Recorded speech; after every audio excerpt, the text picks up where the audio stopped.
You know what the worst part of growing up being compared is? You internalize it. You don't even need them to do it anymore. You do it to yourself. Every room you walk into, every achievement you reach, every milestone you hit, you're already looking around, finding the person who did it better, finding the reason it doesn't count. They didn't have to be there anymore. They built the voice and left it running. I remember being young and bringing home the thing I made, laying it out on the table, hoping you'd be amazed. And you looked at it and nodded, and you said it was okay.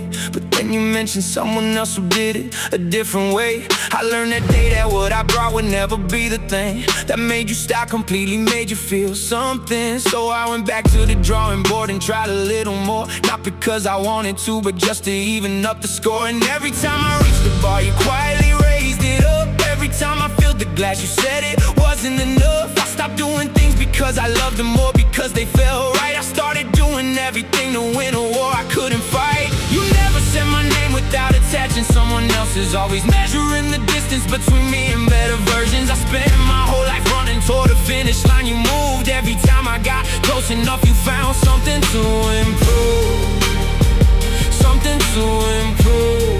Yeah, something to improve.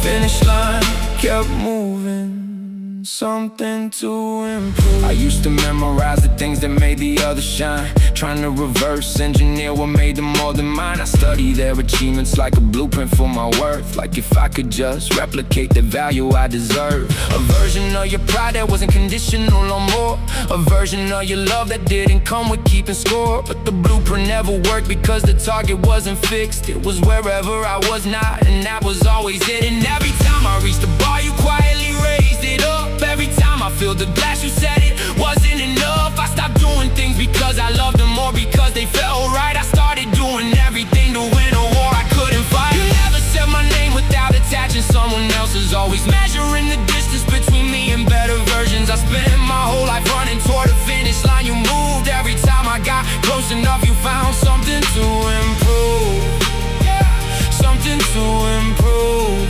Yeah, something to improve. The finish line kept moving, something to. I used to think the problem was that I wasn't trying hard enough, that if I just pushed further I could finally be enough. But the problem wasn't effort, and the problem wasn't me.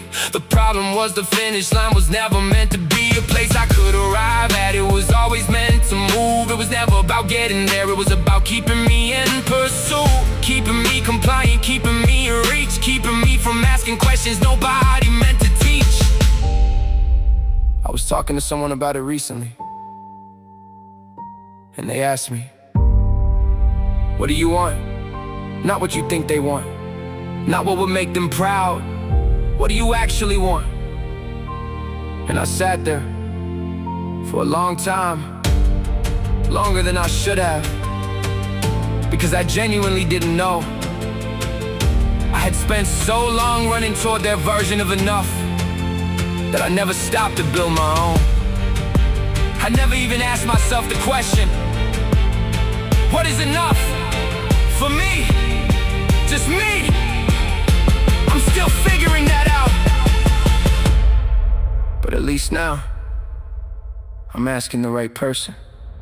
I'm done letting you attach somebody else's name to mine. I'm done running toward the finish line. You keep moving every time. I'm building my own version of enough, and it's not yours. I'm stepping off the track you built and walking through my own doors. Walking through my own doors. Yeah, walking through my own doors. The finish line is mine now. Hey, walking through my own doors. I don't need to be better than anyone. I just need to be more of myself, more of whoever I actually am. Underneath all the running, underneath all the measuring, underneath all the years of looking sideways, at someone else's life to see if mine counted. It counted, it counted, it always counted. I just needed to be the one deciding that, not you. Me, just me.